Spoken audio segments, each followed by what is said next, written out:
We've saved a seat just for you. There's always room at the table. It's Coffee with the Pastor with your host, Andy McDaniel.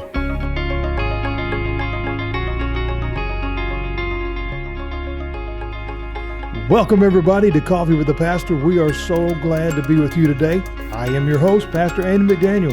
I am blessed, I am honored as of right now to be serving as the lead pastor of West Fayetteville Baptist Church right here in Fayetteville, North Carolina. Recently, we celebrated our 30th anniversary of serving our community and sharing the gospel. If you'd like to know a little more about us and what we offer and what we're doing over at West Fayetteville, just visit us at wfaybc.net. For all the details there about how to follow us, how to be a part of our ministry, how to come visit us, get involved. We'd love to have you, love to see you. The concept behind Coffee with the Pastor has always been based on real talk, real conversations about things that matter. Today, we're excited to have Scott Matthews with us. I met him a few years ago and was truly touched by his testimony, his story, and what God had done in his life. And I was just excited to recently find out that he lives right here in Fayetteville and is right here with us. So we were able to reach out to him and have him come and share some things with us today and the blessings that has been received in his life. So welcome to the show, brother. Thanks for having me. Man, we're glad to have you here. Excited to have you here. It's a real blessing. Last year, we had your old buddy Lodi with us, and he came and shared his story, and our listeners were so touched by the miracle that happened in his life, as God brought him through that heart attack.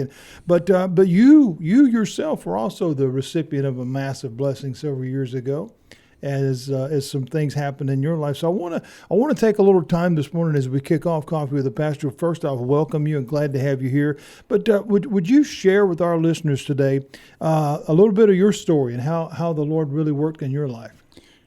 So normally I tell the story from the beginning to the end, but I think in a situation like this, kind of starting from the middle point, because we all know that, again, until we're 6 feet under, that the race isn't over. Amen. So that's right.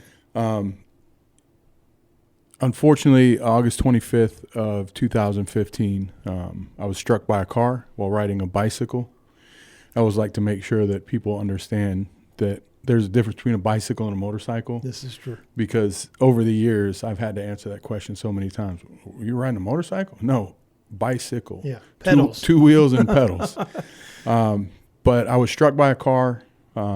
And in the process, broke my pelvis in two places, basically what the doctors refer to as an open book pelvic fracture.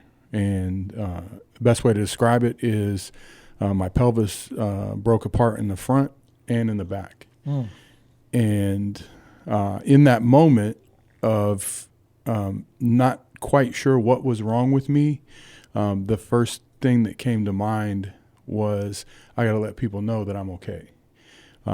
So I found myself laying in the middle of the road, sending out text messages, made a few phone calls. I still get a hard time about that because people are like, what were you thinking in that moment that you were sending out text messages? I don't want people worried about me. I just want to make sure everybody knows I'm okay. I've been through something because I did have some obligations that upcoming weekend that I didn't want people to think I was flaking out on them. Sure. So, as I'm laying there in the road, I did reach out to some people that I am very close to make sure that they kind of understood that I didn't know a lot about what was wrong with me in that moment, but something had happened, and I was going to be okay regardless. So I guess the best way to kind of break down that moment would be that when that car hit me, and I remember landing in the middle of the road, and I tried to stand up, and I couldn't. I couldn't move my right leg. Things just weren't right. So I just said, God, if you're not going to do something amazing with this, just let me get up now because we got work to do. And the one thing that at that point in my life I'd become very in tune with was hearing God when he spoke to me. That's awesome. And I heard as plain as day, just lay there, I got you. And then it kind of went through a progression of things because it kind of circles back to 4 years prior when I made the commitment to use professional wrestling as a platform to serve God, Right. and to use my testimony in the professional wrestling setting, whether it's in the locker room, in the ring, to try and bring some encouragement to folks that probably wouldn't even think about seeing the inside of a church. Right. So the next thing in that conversation was, remember 4 years ago, you made a promise or a commitment, no matter how much it hurts, I'll serve you. And I don't think that God put this on my life in any way, shape, or form as anything other than his divine purpose. Right. It like- wasn't to see if you really meant it. Right. It wasn't a punishment. Right. It wasn't to check me or anything like Right. that. Because ultimately, again, when it comes down to answering the call to serve, we understand he doesn't call the qualified. Absolutely. He calls the people that are available, people that are Amen. willing. And so, again, like I said, when I heard that, no matter how much it hurts, I'll serve you, I'm like, I know I'm going to be okay. Yeah. Because he's going to do something with this. And then the third thing in that conversation, if you will, was the past 4 years, since that point that I'd made the commitment to use wrestling as a platform, use the voice that I've been given, and share those moments of faith and my testimony, having speaking opportunities and things like that, was actually to prepare me for that moment. Right. And I guess the best way to break that down would be, again, faith comes by hearing, Yeah. right? And there's study and there's meditation and there's prayer required to strengthen faith. There's a difference between blind faith and faith, Absolutely. obviously. Absolutely. And the good thing about the gospel and having the Bible as a resource is it is a study tool. Like, we can't emulate, we can't replicate, we can't live out a day, a minute, a second of any of those Bible heroes' lives. Right. I heard a pastor once make a reference that you can't overlay your story with the story of the Bible, because no matter how much it looks the same, Yeah. there are so many layers to that Bible story that it's impossible to do. Absolutely. So, again, it was just one of those things where when I did answer the call, and the way that call came to me was so gentle and so soft compared to all the other times in my life that God had shown up, almost literally yelling at me in a sense of, I know for a fact that the Lord has pulled me out of some very interesting situations in my time, whether it was, as a young adult, as a high schooler, teenager, child, to my time in the military, my time in the wrestling business, just as a whole throughout my life. Right. But when I answered that call again in 2011 to serve, everything from the moment I made that commitment, I truly believe that it was preparing me to be able to lay in the middle of the road with what is deemed a highly deadly injury. Right. The 4 out of 10, according to science and all the reports and stuff like that, the mortality rate for an open book pelvic fracture is 4 out of 10 people. Wow. And 4 out of 10 people that suffer this injury don't even make it to the hospital. My goodness. Typically, they bleed out before they even get there. Obviously, in the moment, I didn't know that I had an open book pelvic fracture. Right. But then when you kind of look at the irony of the way that the rest of that day fell out, the fact that when the ambulance came to get me, I was actually on a military installation as a veteran. How about that? And the call came from the hospital on base, which is not even 5 minutes from where we were. Mm-hmm. So again, the closest emergency room to me was less than 5 minutes away, and they said, we can't take him. Wow. And so they sent me to Cape Fear. And so here I am at Cape Fear, going through the whole process. But again, going back to, I'm going to kind of double back to the moment in 2011. So 2011, my company sent me down to Fort Gordon, Georgia to run a personal training company on base. We had a contract with the military at the time. And they sent me down to run the location down at Fort Gordon. So I'm sitting in a 1-bedroom economy apartment, feeling sorry for myself because I'm away from home. Kids are here in Fayetteville, just bummed because I think, if I'm not mistaken, something happened to my vehicle and I wasn't going to be able to make the trip that weekend. And an award show came on. And I grew up, obviously I'm born in the 70s, child of the 80s.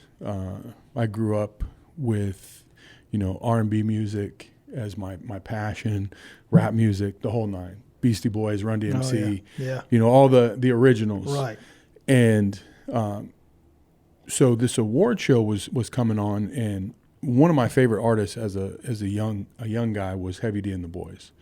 And again, I know that this, just to give you an idea, he's a up-tempo kind of guy. I had the little dance moves and all that stuff, and bright clothes and just everything that is so counterculture to. Oh my goodness, yeah, it's a different world now. So. To me and my two favorite colors, I try and stay in either gray or black most of the time. But and again, that's neither here nor there. But excuse me. Again, he was an influential part of my childhood and my musical taste. I really appreciated his performance and all that stuff, but he had passed away. And so just as nostalgia, I was going to watch this last performance. It happened to be a recording. And while I'm watching, waiting for his performance, they have this thing called a rap cipher. Okay. And what they do is basically they take a group of artists and they freestyle. So they make up their verse as they go on the spot. And all this stuff is being recorded live. And again, it's kind of just like let the world know who the who's who of the artists, of that generation are. And there was a gentleman that performed in that cipher, and something about his verse just stood out like above and beyond anybody else's. And it was the wordsmanship, the poetry, and I didn't realize how deep the message was until after watching. I was like, I want to hear that again. There's something, like I just had this feeling there was something there I was supposed to take away from it. Right. So I watched it back and I listened to a couple of the phrases that he used, and I'm like, oh, that guy's a Christian. Wow. And then, like I made mention, over the years of my life, God has always showed up. Like I've never had a doubt that he's been a part of my life, that he's watched over me, got me through many situations. And I feel like in that moment, he was speaking to me probably as quiet as he would ever speak to me. Right. And again, I heard it plain as day. If he can do that on that stage, then you can do that on the stage that you've been given. Right. And at the time, I'm 11 and a half, 12 years into the wrestling business. I've already wrestled for the top companies, spent quite a bit of time traveling back and forth with TNA while they were still TNA. Now they're TNA again. Right, yeah, back again. Had some opportunities to wrestle for WWE a few times. So, again, my purpose in wrestling, was a means to an end. Right. Like, here's this gift that I've been given to entertain people, to interact in these physical matches, and kind of continue that athletic passion that's always been there for me. But again, it was my purpose. Right. It was my means to an end. Like, this is the opportunity for me to be able to take care of my family. It sure would be great to see my name up in lights on the marquee, in the main event, or as the champion. Again, all for my purpose. And other than the personal attaboys or the pride that comes with succeeding. I don't think that my reasons for wanting to be successful were less than honorable. Right. Because again, ultimately it was like I wanted to cement a legacy for my kids. I wanted to fulfill an opportunity to create generational wealth. Right. And provide for them in a way that, again, I wouldn't have imagined being able to do working at a gas station or, Right. But again, so it was a pursuit of a passion and a profession. But like I said, in that moment, when he said, if he can do that on that stage, you can do that on the stage that you've been given. And I started arguing, and even though I mentioned this earlier, one of the things that's come to mind over the years is that moment where Jacob is standing on the other side of the river, and he has that wrestling match. Yes, he does. And again, like I said, I can't compare myself to Jacob in any way. Right. But the gist of that is, even though he was victorious in that moment, he didn't walk away from it unscarred. Absolutely. But that injury, what he went through, was also a part of his strengthening process. Yes, too. it was. And so for me, again, I started arguing. God, there's not a wrestling promoter in the world that's going to want to see me body slam somebody, jump off the top rope, and then at the end of it, wearing a pair of spandex, start talking about Jesus. Right. That was one of my arguments. But the very first thing out of my mouth was, but God, I cuss like an airborne ranger. And after 9.5 years in the military, in infantry unit, years in the wrestling locker room, the language is very colorful. Very. Lord, I cuss like an airborne ranger. How are you going to use me? And again, garbage in, garbage out. And at the time, aside from wrestling, aside from working in gyms and stuff like that, I was doing nightclub security and close personal protection from different artists and stuff like that, traveling around and escorting people to the stage, after parties, shows, doing all that stuff. And so my music at that time wasn't necessarily representative of who I was, Right. but the language communicated in that music had an effect on my tongue.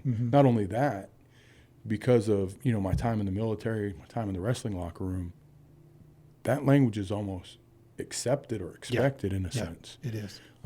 It's a part of the camaraderie and the brotherhood. All the years that I was on the road as a deputy, and again, like you, in and out of locker rooms and on the roads, that just became, nothing that we're necessarily proud of, but it was part of the culture. It's where you were. And it becomes natural It to does. the point, like there are times you don't even realize something's come out of your mouth until everybody in the room has red cheeks and you're like, what? Yeah. Oh, no, I you're must right. have said something wrong. Yeah, you're right. But again, I heard garbage in, garbage out. And of course, I wasn't the brightest knife in the drawer. I think it's sharpest knife in the drawer. Yeah. But again, I use that as a joke because obviously the whole point is I'm trying to be a little bit self-deprecating. Right. Sure. Say, I'm not the brightest knife or the sharpest light in the sky. Right. But again, in that moment, it was garbage in, garbage out. God, what am I going to listen to at the gym tomorrow while I'm working out? I just showed you. Yeah. By the way, the artist that I heard that night that had such an impression on me was Lecrae. Okay. And again, just very powerful testimony. I know he's been through some struggles over the past few years, from the political and Right. and faith-based point of view. Yeah. Unfortunately, again, people look for opportunities They do. to as my good friend Caprice Coleman has said, look for ways to take your testimony from you. Absolutely. And not necessarily take the words from you, but take the credibility out of your testimony. Well, it's, that's the enemy. His desire is to steal, kill, and destroy, and that is not necessarily our physical being as much as it is our testimony and our witness. Because if he can ruin that to where it has no validity anymore, where nobody will listen anymore, then that in essence, it puts us back to not being able to walk, not being able to carry out the mission that God has given us. So, friends, we're going to take a quick break, and we're going to come right back and pick up more on Scott's story and move into our conversation today. Thank you for joining us. We'll be right back with a little more Coffee with the Pastor.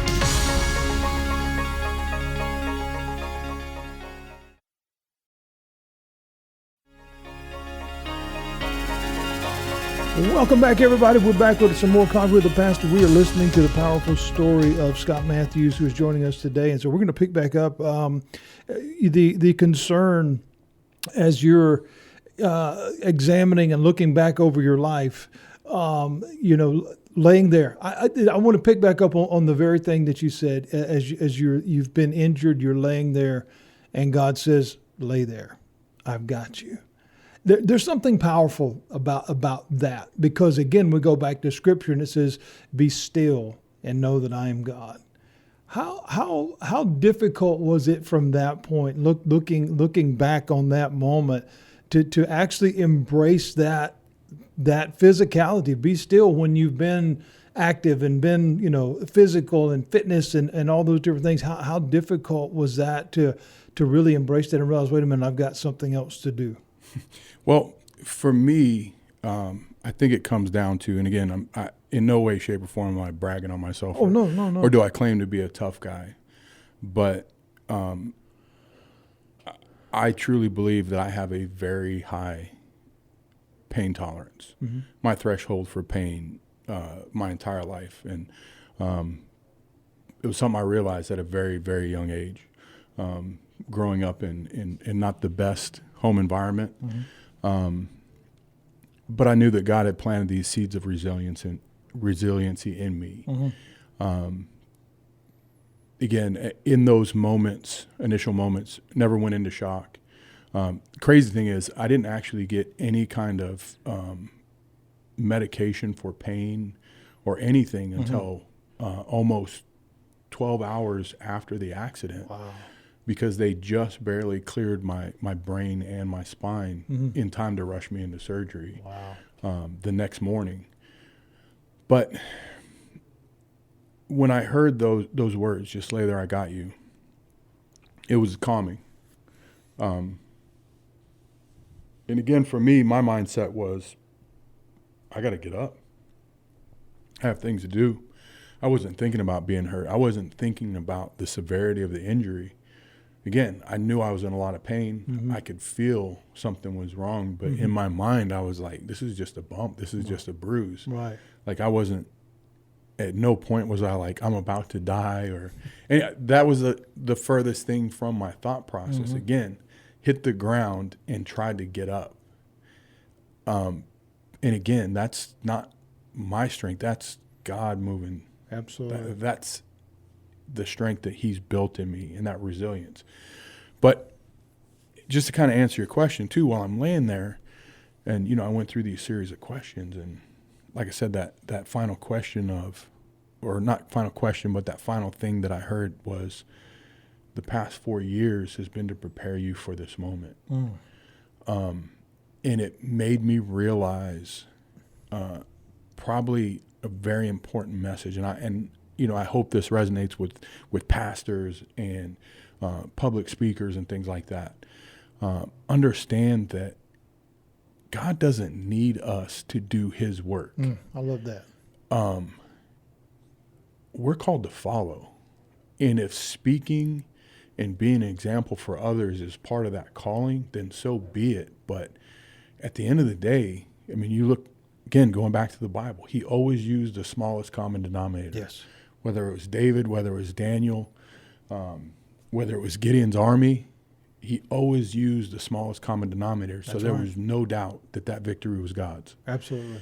And so when you relate that to the obligation of a pastor or a speaker, we're just the voice. Yeah. Like we're not doing the work. He's doing the work because we're allowing him to move through us. Yeah, absolutely. And it really humbled me, because it really made me realize that all those speaking engagements, all those opportunities, that again I thought were part of the success. So I must be doing something right because I keep getting these blessings from this commitment.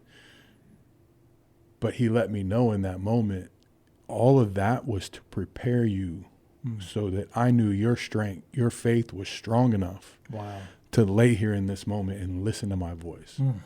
Man, that's awesome. That's incredible. That's incredible. So fast forward, I guess, just a little bit. So you had the surgery.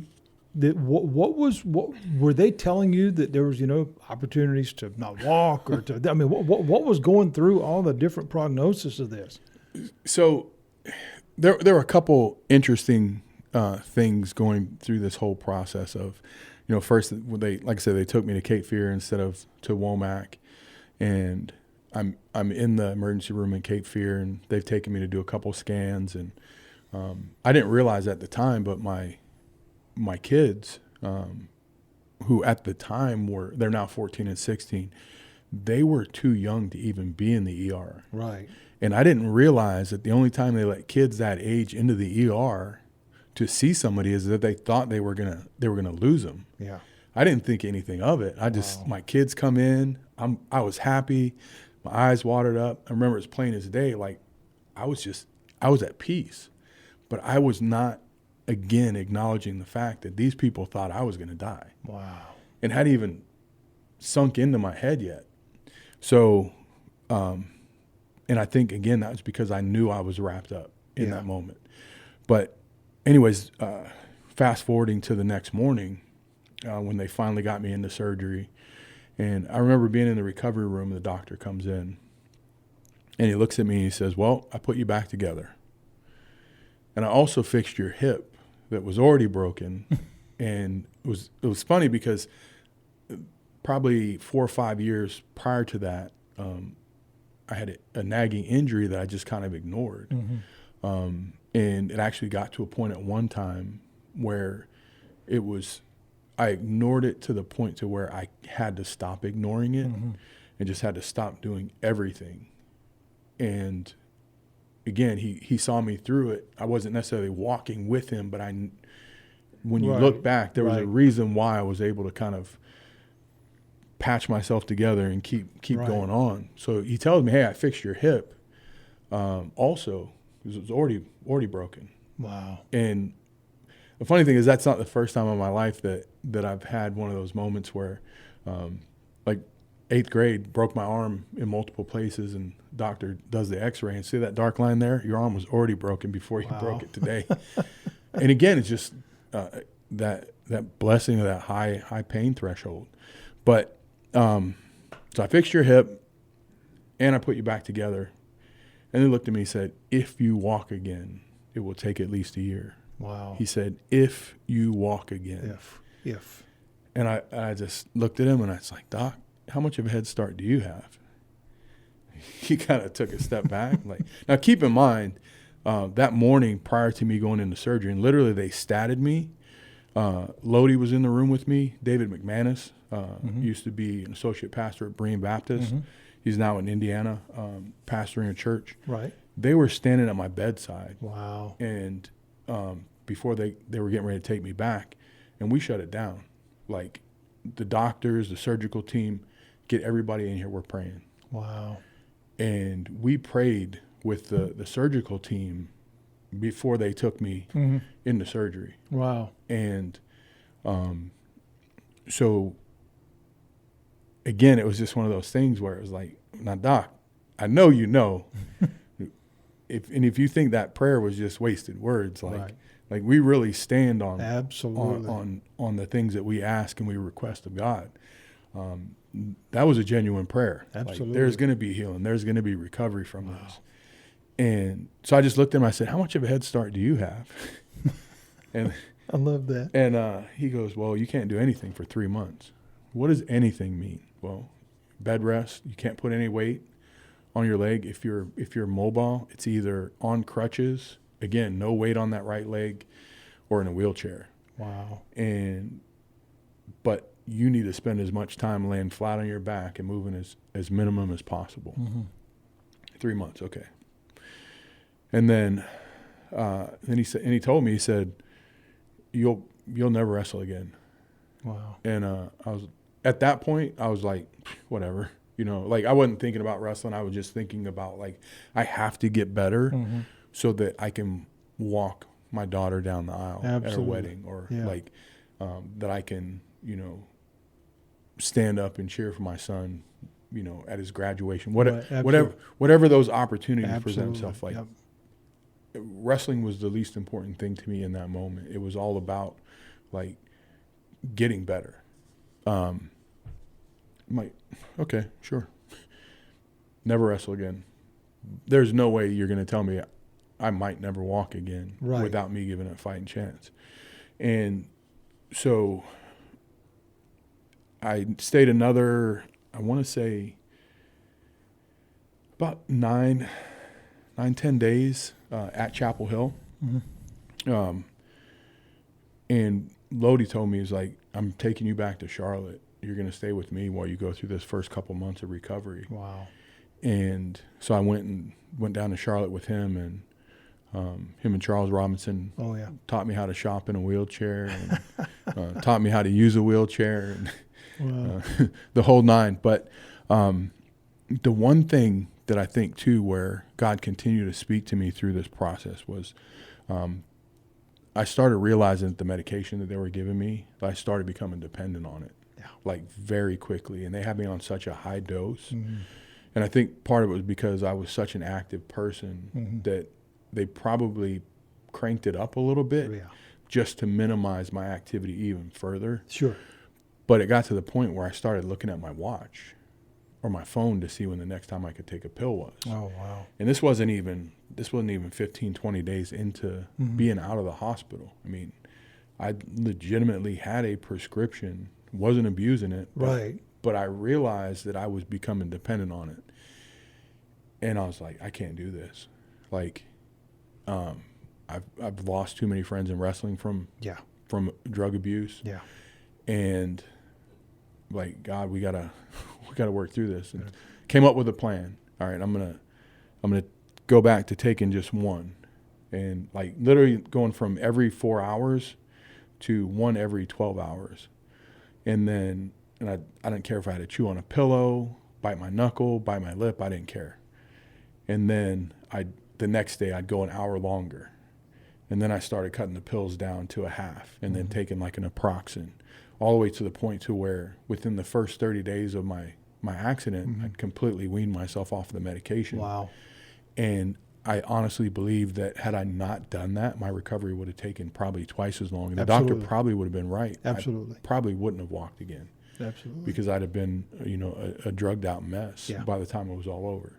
And that's a sad reality, like you said, for whether it's fellow brothers that we've known in the wrestling business, or whether it's just people in general. We see such a brokenness in our communities anymore, and all around, and it does, I think, oftentimes innocently start, but something you said earlier kind of caught my heart. Is in that moment where they're saying, if you're going to walk, and if this and if that and all those other things. I found it in my life, and I think you're saying the same thing, that it's in our brokenness. That's where God really finds our true value. Is okay, you're not done. He had already told you, lay there, I got this. And I think about when Jesus told the disciples, let us go to the other side. That was not let us try. That was, we're going to go. I didn't tell you we're going to be rough across the way. I mean, there's going to be some bumps, and the boat might take on some water.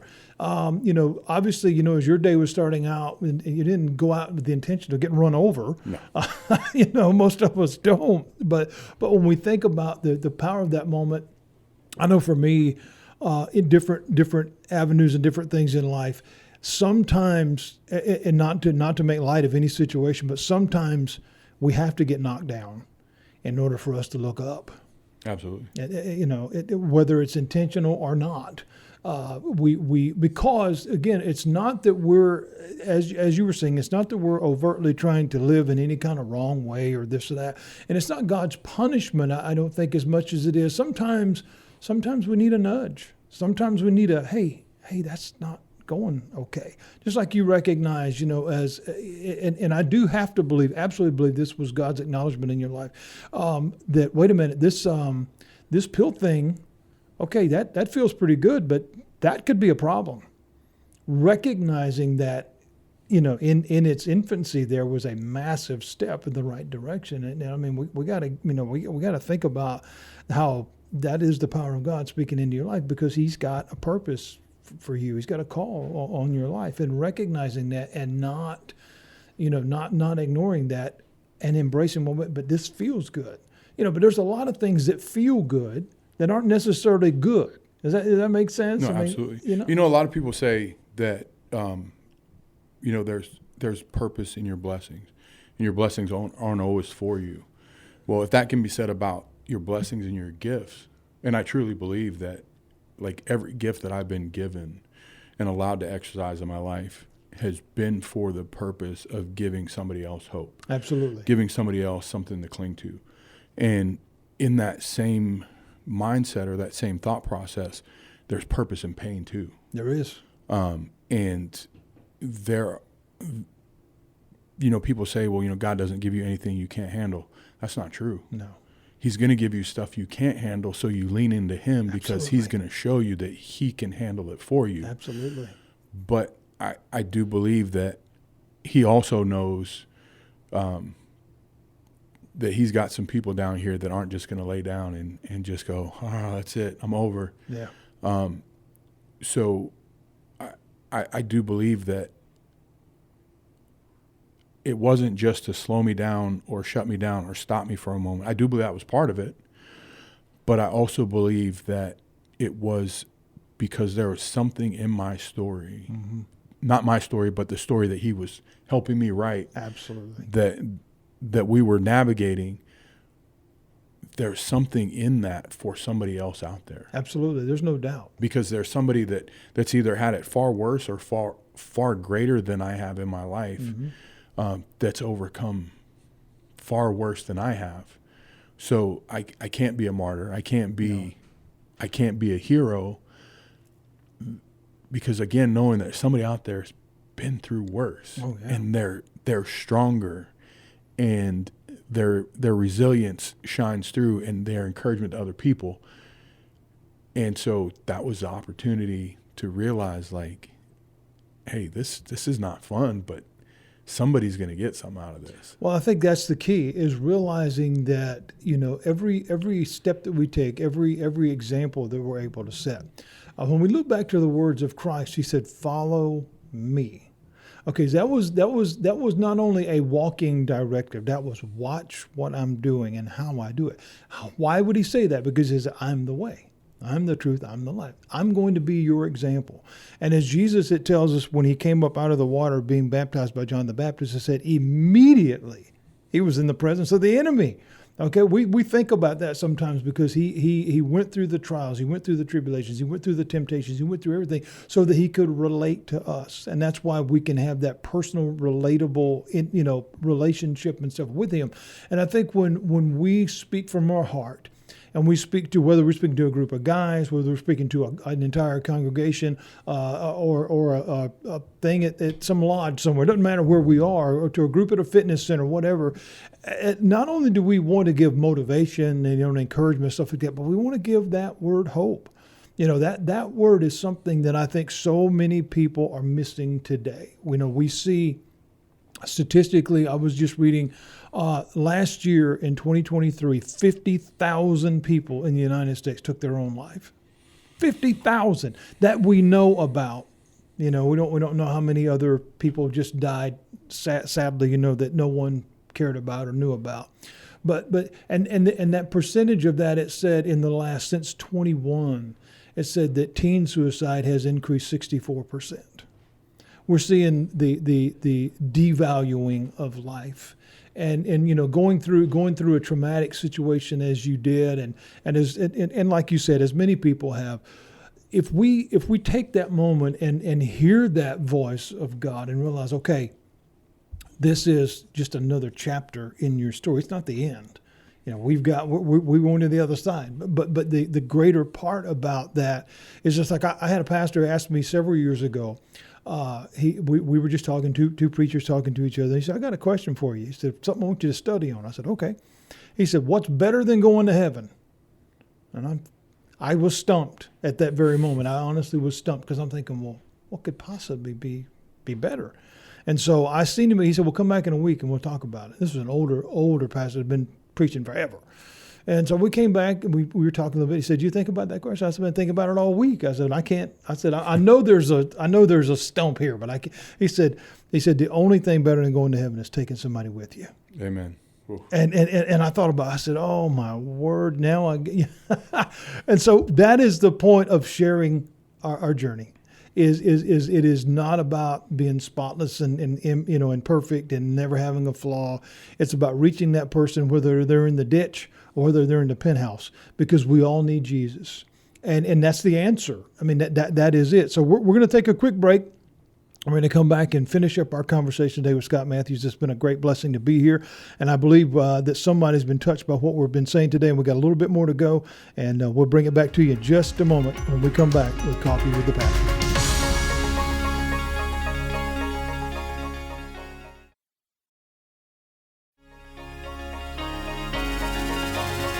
We're back now with more Coffee with the Pastor. I want to thank you for joining us today. We've had a great conversation, and so we're looking at this incredible story.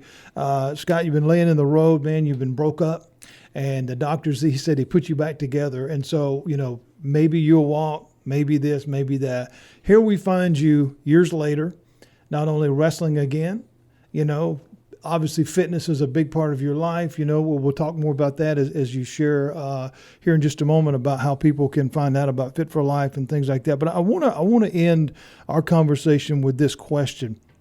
When we consider our emotional well-being, I absolutely believe, is because I've been a part of the fitness and stuff myself for many, many years, and it ties to our physical well-being. The emotional and physical absolutely go together. So as you're in that industry, in the fitness business and everything, would you agree, as we wrap things up, that our spiritual health is also as vital to our well-being as our physical health, our vision, our ability to be who God asked us to be? How do we find a way to really make that important to someone today, as we're sharing not only the miracle that God worked in your life, but the fact that grounding from your spiritual life now allows you to have your physical well-being, your emotional well-being, all in one package? How do we express that today? So I think you've been throwing me softballs all interview, because you mentioned the increase in the suicide rates and things like that.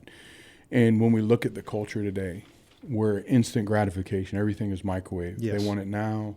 They go on Facebook, they go on Instagram, all the different platforms, and they see these people, they see one segment of these people's life, and it looks like they have it made. Issues, no worries, no struggles, no stress. They just see the fame, the fortune, the glitz, the glamour, and the glory. And they don't understand, especially at a young age, when kids see that, they don't understand what it took for that person to get there. Nowhere close. And so they automatically want that. And when they realize that emulating what they saw in a TikTok video isn't going to get them the same results that this other person does, right, that leads to depression. It leads to anxiety.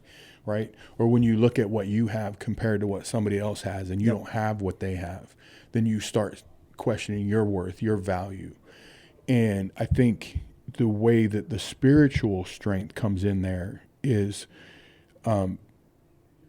this is one thing I hope really resonates with Christian folk today, is that your physical being, like going to the gym and working out, it's not about what you look like after the workout, right, or what you look like after a period of time of working out. Your physical health is the gateway to your emotional and spiritual health too. 100%. Because if you're not safeguarding the temple, as people like to refer to it, yep, then you're not protecting your emotional health, you're not protecting your spiritual health either. And again, not every Christian is called to be Jack 225, ripped to the gills, and walk down the beach with people going ooh and ah. Right. But we all have a responsibility to take care of the body that God's given us. Absolutely. And if you'll allow yourself to commit yourself to being the best representation of you, Yep. by taking care of your physical being, then your emotional maturity shines through.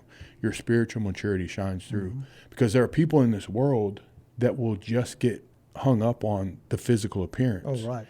And unless you have an icebreaker or something to break down that wall of physical appearance, mm-hmm. to get through to somebody so they actually hear what you're trying to communicate versus what they see, a lot of people sell themselves short, or even cut off that mm-hmm. that part of their life because they're not living parallel to the beliefs that they're absolutely. Well, pride gets in the way. When it becomes, hey, look at me, versus look at what I do. That's two very different things. And oftentimes, like you said, people can get easily hung up in that because it's an easy trap. Because we're vain by nature, or at least a lot of us are. I mean that, and so we think about that, and I love what you said. When we take care of what God gave us, whatever manner that may be, whether it's eating better or physical activity or what have you, but even back to what you were saying in an earlier segment, garbage in, garbage out. That's absolutely fact. I mean, obviously, companies have used that for their marketing. Put good in, good out, and that's just true. And if we'll take care of ourselves, physically and emotionally and mentally and physically and spiritually and all those different things, it works. It works. And all of us, like you said, are called to different things in life. I've had a variation of experiences through my 54 years on this earth. And sometimes I tell people I've lived 5 lifetimes in 54 years, but regardless of our past, regardless of our profession, regardless of whatever, I believe that God has something for all of us to do. That's what the Great Commission is all about. Go forward and tell. And a lot of people, even to what you just said, sell themselves short because they convince themselves, I can't. And because of this or because of that, like I said, I'm not a celebrity, or I'm not a this, or I'm not that. Well, I think if we'll look at the fact of I can't, but rephrase that, I can't, but he can. There's this shirt. I've seen several pictures of it. It kind of goes around and it says, "I can't, but I know a guy," and there's a picture of the cross on there. It's pretty awesome. And so I want us just to share that as we're wrapping our time up today. If you are listening today, I hope that you've been blessed. And if you're wrestling, and no pun intended, because we have a wrestler with us today, but if you're wrestling with life, I want you to know somebody cares. Absolutely. Somebody cares. You may have convinced yourself, or the devil may be lying and whispering in your ear that nobody cares about you. That's a lie. I want you to understand, reach out. Reach out to somebody. Reach out to one of us. Reach out, because I believe with all my heart that life is a gift from God. And every breath that we take counts.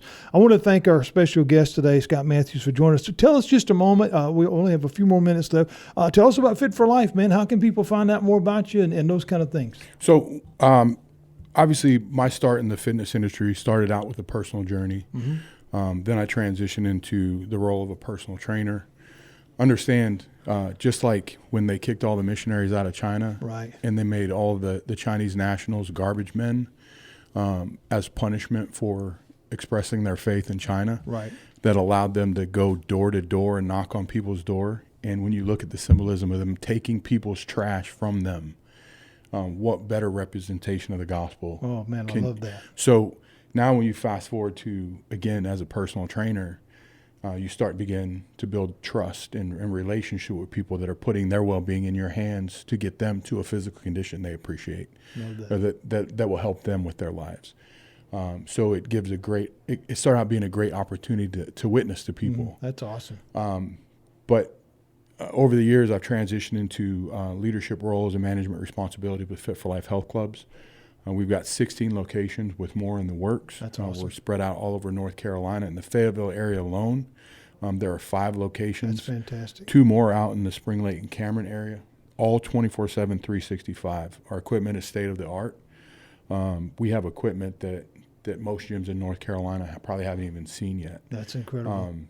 And again, with that 24/7 access, a lot of people have Planet Fitness in mind when they hear 24-hour gyms. Right. A little bit of this, a little bit of that. Doesn't matter. Whether the building's staffed or not, you have access to the best equipment that is on the fitness market today. That's fantastic. Now, with that, also, we provide support. We have a personal training program, so there's diet and nutrition support there. There's training support. If you don't know what to do, when to do it, how to do it, we're there for you.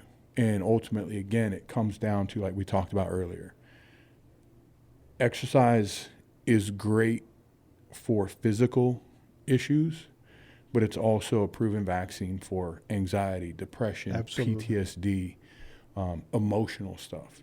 And like I said, ultimately, again, for those of us that walk in faith, those of us that use our platform as a form of ministry, taking care of yourself so that you have the fuel, that you have the strength to get over the next hurdle, to be that example for somebody else. Yeah. It all starts with how you take care of yourself. Absolutely. And that's ultimately what Fit for Life is all about, is 1, helping people reach their goals, but then 2, being that support and being that, not just a gym in town, because all gyms are the same. Right. They all have weights, they all have machines, they got treadmills, Right. and locker rooms, hopefully. Yeah. We try and set ourselves apart from that because our love for the community. We understand what makes us successful. So again, being involved in the community through Fit for Life has been huge for us, whether it's the fundraisers, charity events, things like that we've been able to participate in. That's outstanding. But it comes down to being able to give back. That's and fantastic. Ultimately, anybody that's in the fitness industry, like, yes, there are some knuckleheads out there, but almost, I'd say 98% of the people that you come across that are in the fitness industry have a passion for helping people. That's fantastic. And that's what Fit for Life does. I love that. We're here to help people. I love that. Well, friends, if you're in the Fayetteville area or surrounding areas here in North Carolina, and you're looking for a great place to go and begin your physical journey, and which will help you in your spiritual, emotional, and all the ways, I encourage you to go check out Fit for Life. Maybe you run into Scott while you're there, and he can give you some great pointers. So we are absolutely blessed to have had you listen to us today. It is always a joy to come to you each and every week to share a part of our hearts and a part of our testimonies and a part of our stories with all of you, and we are so grateful that you will share a part of your afternoon with us. To all my fellow pastors out there, friends, the battle is real. The battle is real, but let me encourage you today, don't do it alone. That is so, so important. Well, friends, that does it for us today here at Coffee with the Pastor. I am your host, Pastor Andy McDaniel. Well, you indeed have been listening to Coffee with the Pastor, where Jesus is good all the way to the last drop. You've been listening to Coffee with the Pastor with your host, Andy McDaniel. Connect and learn more when you visit the podcast page at Christian1057.com. And join us each week for Coffee with the Pastor on Christian 105.7.